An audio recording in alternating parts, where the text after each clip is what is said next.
এবং ভারাক্রান্ত হৃদয়ে বলতে হচ্ছে যে বিগত 16-17 বছর আন্দোলন সংগ্রাম করে জেল জুলুম ঝুলিয়া মামলা সহ নানান নির্যাতন সহ্য করে যে আন্দোলন সংগ্রাম করে শেখ হাসিনার মতো এক ফ্যাসিস্ট স্বৈরাচারকে আমরা পতন ঘটিয়েছি।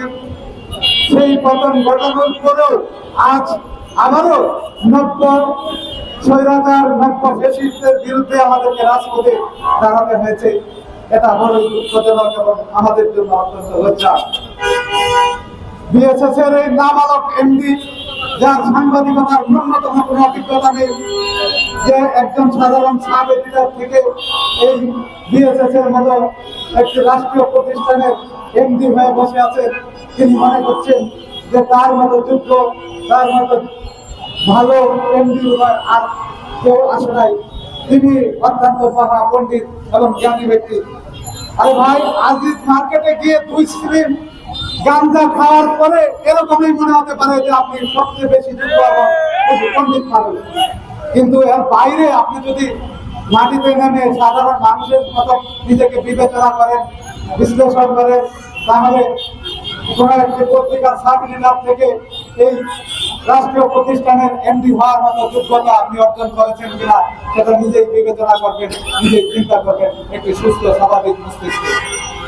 তাই আমি আপনাকে আবারও অনুরোধ করে বলতে চাই, নিজের সম্মানটাকে বজায় রেখে অতি দ্রুত পদত্যাগ করে এই বাংলাদেশ থেকে চলে যান, নইলে আপনাকে কিন্তু গামছা করে আন্ডারওয়্যার করে এখান থেকে চলে যেতে হবে। আপনার মান সম্মান নিয়ে আপনি যেতে পারবেন না। শেখ হাসিনা যেমন দুপুরে ভাত খেয়ে যেতে পারে নাই, ভাত রান্না অথচ তিনি খেতে পারেন নাই, তাকে দেশ ছেড়ে ভারতে পালিয়ে যেতে হয়েছে। আপনি ভারতে যেতে পারবেন কিনা আমি জানি না, কারণ ভারতে আপনার মা, মাসি, দিদি, দাদা আছে কিনা সেটাও আমার জানা নেই। কিন্তু শেখ হাসিনার তো দাদা, দিদি অনেকেই আছে, সে চলে গেছে ভারতে। আপনি ভারতে গিয়ে স্থান পাবেন না। তাই আপনাকে বলছি, আপনি নিজের সম্মানকে বজায় রেখে, নিজের মান সম্মান বজায় রেখে অতি দ্রুত বাসস্থান থেকে চলে যান এবং এই বিরোধী এবং বিরোধীদের নেতৃবৃন্দের কাছে ক্ষমা চেয়ে আপনি আপনার দ্রুত এখান থেকে চলে যান, এই আহ্বান থেকে। এবং আমি মাননীয় তথ্য উপদেষ্টাকে বলবো, আপনি এই ফ্যাসিস্টের দোষরকে রেখে এই সাংবাদিক প্রতিষ্ঠানকে কখনোই মান মর্যাদা উন্নীত করতে পারবেন না। তাই আপনার কাছে অনুরোধ, আপনি এই ফ্যাসিস্টের দোষর মাহবুব মুর্শেদকে অবিলম্বে এখান থেকে বিদায় করুন। সবাইকে এই মাহবুব মুর্শেদের অবিলম্বে পদত্যাগের দাবিতে আরো কঠোরতর কর্মসূচি ঘোষণার দাবি জানিয়ে আমি আমার বক্তব্য শেষ করছি। আসসালামু আলাইকুম ওয়া রাহমাতুল্লাহ। নির্লজ্জের মতো এই মাহবুব মুর্শেদ আজকে সাংবাদিক ইউনিয়নকে জামাতের সাথে তুলনা করতেছে। মাহবুব মুর্শেদ, তুমি কোথায়? তুমি দেখে যাও, তুমি কি লেখাপড়া জানো না? তুমি কি অন্ধ? ব্যানারে কি লেখা আছে মাহবুব মুর্শেদ? তুমি তো ঢাকা সাংবাদিক ইউনিয়নকে জানো না, তাহলে তোমার এই এমডি হওয়ার কোনো যোগ্যতাই নাই। আমরা বিগত 17 বছর এমন কোন দিন নেই যে জাতীয় প্রস্তাবের সামনে আন্দোলন সংগ্রাম করে ফ্যাসিস্টদের বিরুদ্ধে। আমার প্রশ্ন হচ্ছে, আবার এই নব্য ফ্যাসিস্টের উত্থান হলো কেন এই বাংলাদেশে? আমাদের আন্দোলন সংগ্রাম আপনারা কি, আমি স্পষ্ট ভাষায় বলতে চাই, আপনারা কি আমাদেরকে চিনেন না? এই চেহারা কি আর দেখেন নাই? আপনাদের চেহারা তো আমরা নতুন দেখি, আপনাদেরকে তো দেখি নাই কোথাও।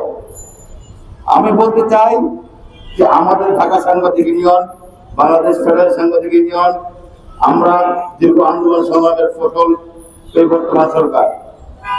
আমরা কিন্তু এই সরকারের সুবিধা ভোগী না। যারা চিপা কঞ্চি দিয়া এই সরকারের সুবিধা ভোগ করার চেষ্টা করছেন, তারা যদি তাদের নিজেদের চেয়ারের দিকে খেয়াল না রাখেন, চেয়ারে কিন্তু থাকতে পারছেন না। আপনাদের আমাদের ইউনিয়নকে অ্যাভয়েড করে, আমাদের ইউনিয়নকে বাইপাস করে কোনো কিছু করার সুযোগ নাই। আমরাই ছিলাম। আপনি আজকে এখানে যে মুখগুলো দেখছেন, তারা এই বিগত 17 বছর আন্দোলন সংগ্রামে ছিল। আমি আপনাদেরকে খুবই সাবধান করে দিচ্ছি, আপনারা সতর্ক হয়ে যান। আপনারা আমাদের ভাষা বুঝুন, আমাদেরকে বাধ্য করবেন না অন্য কিছু করতে। আমরা কিন্তু সবকিছুই করতে পারি। হাসিনার বিরুদ্ধে কথা বলে 17 বছর থেকে ছিলাম, আপনারা তো এইগুলো কিছুই না।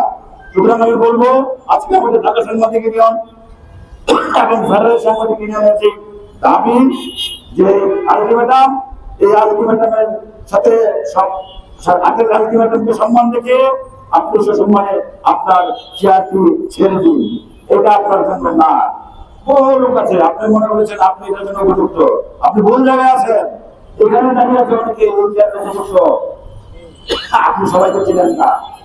আমি সরকারকে বলবো, আপনারা যদি এই বিষয়ে খুবই গাফিলতি করেন, ভবিষ্যৎ পরিণতির জন্য আপনারাই দায়ী থাকবেন।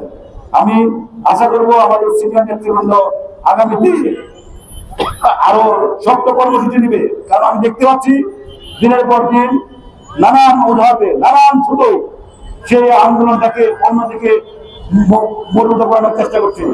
সে মনে করেছে এটা হতো তার হচ্ছে ছাত্র বয়সের রাজনীতির খেলা। বাইরে এটা সাংবাদিক ইউনিয়ন, এটা আমাদের মূল প্রাণের জায়গা।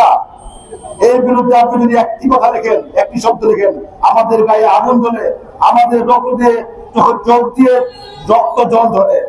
আপনাকে সাবধান করে দিচ্ছি, আপনি দয়া করে আপনি আপনার চেয়ারটুকু ছাড়ুন। চেয়ারে শেষ কথা নয়, আপনার যদি মিনিমাম সম্মানবোধ থাকে, মিনিমাম আত্মসম্মানবোধ থাকে, আপনি ছেড়ে দিন।